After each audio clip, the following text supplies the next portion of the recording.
What's up mga ka-farmers at sa ating mga ka-hybrid natin dyan?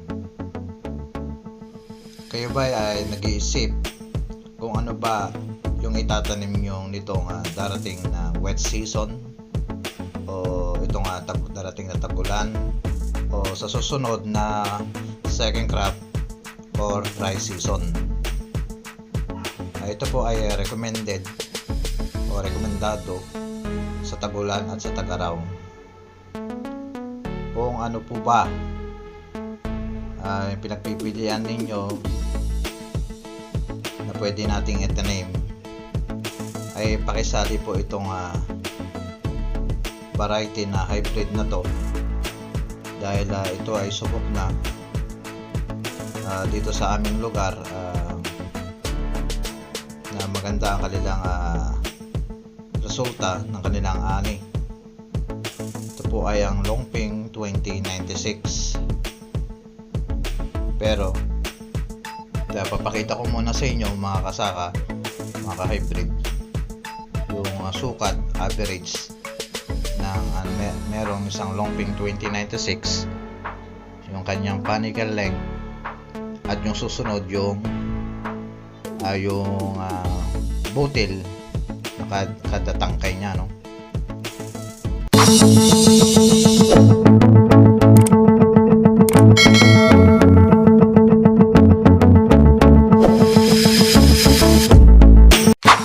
Yan.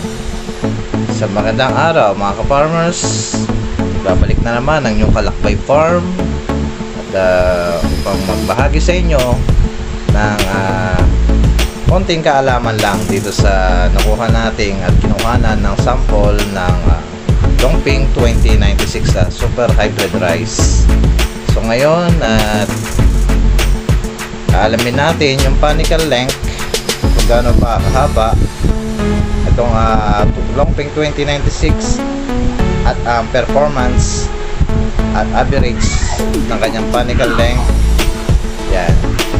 So ngayon, kung bago ka lang sa aking YouTube channel, huwag mo kalimutan mag-subscribe, pahit na rin ang notification bell para lagi kang updated sa mga bagong uploads at mga videos ko. So ngayon, alamin natin yung sample 1 to sample 5 yung panicle length. Pero bago ang lahat, ito yung mga nire-request sa akin na kuhanin ko raw ang kanyang binutil, no? Pero bago lahat, shoutout po muna sa inyo sa mga sumusuporta po sa aking channel, at mamaya papakita ko po sa inyo yung resulta ng aking nakuha sa mga sample na aking kinuha sa Longping 2096. So ngayon, unahin muna natin yung panicle length nya. Ano nga ba ang merong performance itong Longping 2096. So ngayon, tara, let's go! So yan mga ka-farmers, no? Susukatin na natin. So mag-start tayo rito sa kung saan siya nagsimula, nagkaroon ng uhay. So dito natin sisimulan, no? So yan. Ayan. So ito siya. So tatapatan natin siya rito. Yan. Ito yung ano niya, simula siya ng uhay. Ayan. Medyo balaktot. So yan mga ka-farmers, no? So yan. So meron siyang 24 na length. So sample 1 po yan, no, mga ka-farmers. So punta tayo rito sa pangalawang sample.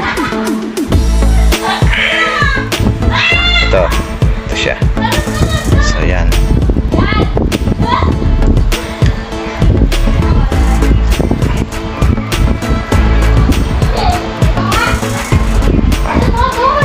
So yan, okay.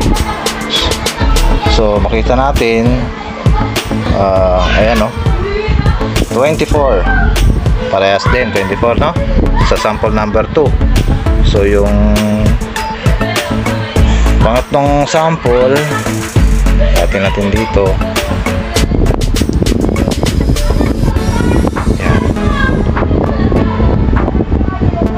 Yan siya, straight na straight siya. So ito ay maabot ng 25, no? Ano, 25 siya mga ka-farmers. Sample 3.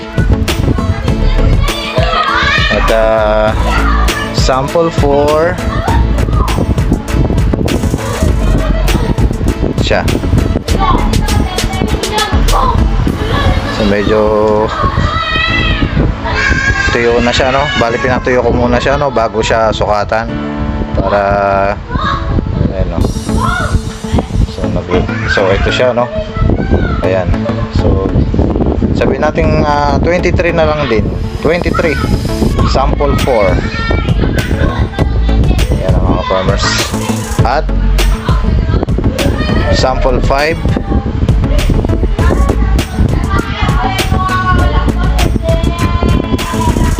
Sample 5.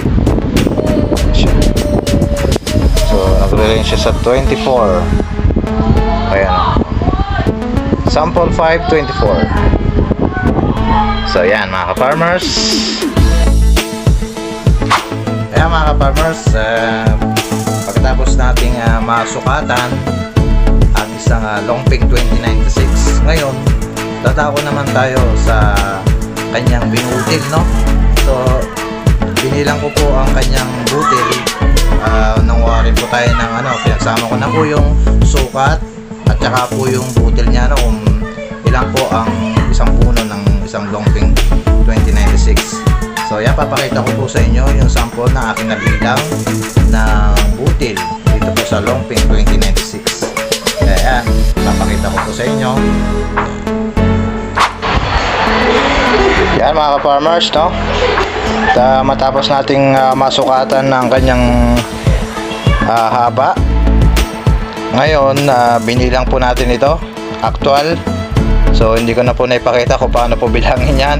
So isa-isa ko po yan, mahirap po talaga bilangin. Hindi ko na po actual video ko po yung pagbibilang ko, pero kinuha ko na po ang kanyang status o yung average ng niya, ang kanyang butil, no? So yan, nilagay ko na dyan ang isang Longping 2096. So magmula tayo rito sa unang sample 1 natin. Ayan, merong nakuha ng 371 ang kanyang butil, no? Ang sample 2 natin, ayan, talagang hitik talaga sa bunga. So napakahirap bilangin. So yan, inisa-isa ko talaga yan, umabot ng 395. Pangatlong sample natin, ayan, 350. Ayan, hindi sila pare-pareho, no, mga ka-farmers, no? Mas to. So hindi pare-pareho ang bilang, may mga ganyan talaga. So ito yung kinuha natin, mas makapal. So yung sample 4 natin, 383. Ayan, dapat pala kinuha ko yung mga ganito karami, pero talagang nakita ko talaga to, talagang marami din siya, makapal, kaya ito yung kinuha ko. So ang sample 5, 392. Ayan, o. So yan, sample 1, from sample 1 to sample 2, sample 5. Ayan siya. So makikita nyo yung difference, mga ka-farmers. Ayan, kinuha na ko na para sa inyo. Ayan, mag-comment po kayo dyan, mga ka-farmers, kung ano po ang susunod nating bibilangin, no? At itatry nating hanapin yung mga gusto nyong bilangin kung ilang ba actual ng kanilang binutil. Pero kung ano lang yung makita ko dito, mga ka-farmers, no, i-atid ko rin sa inyo kung meron tayong SL20, pukunin din natin ang sample yon. Tsaka yung may Longping 937, tsaka Longping 534, no? Kukuhanan din natin ng status niya, kung ilang po ang kanyang binutil sa isang puno. So yan, makikita nyo, obserbahan nyo po kung gaano kadami yan. So ito, tignan natin tong sample to. Angat natin. Grabe. At napansin ko, napakabigat. Kaya mga ka-farmers,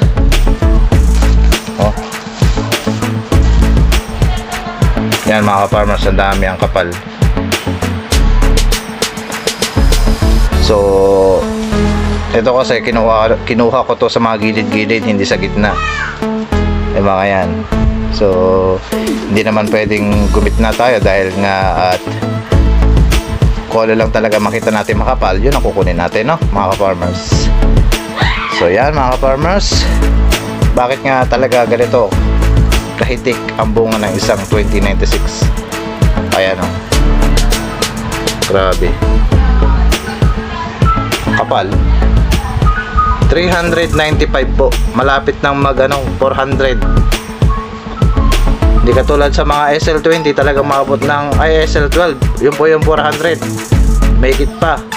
Pero ito siguro marami, aabot din po ito ng 400. Talagang hindi ko talaga na talaga yung iba, kasi ito yung nakita ko mas malapit. Yan, pagpasensyaan nyo na po. Ayan. At least nakakita po natin yung difference ng kanilang mga binutil, no? So yan mga ka-farmers, isang longping 20 at napakabigat pa, oh. Siyempre talagang sulit ka rito sa 296, no? At mabango po ito ang kanyang mga kanin. Ayan, talaga hindi ito lagasin, no? Matibay po ito sa sakit. Kaya ito talagang busog na busog to sa fertilizer. Siguro kung ang ginamit nila rito ay yung organic lang ginamit namin, malamang aabot to ng 400. So yan mga ka-farmers. So yan lang mga ka-farmers, update dito sa panicle length at kanyang mga grains average. So yan, magandang hapon, God bless po, ingat po.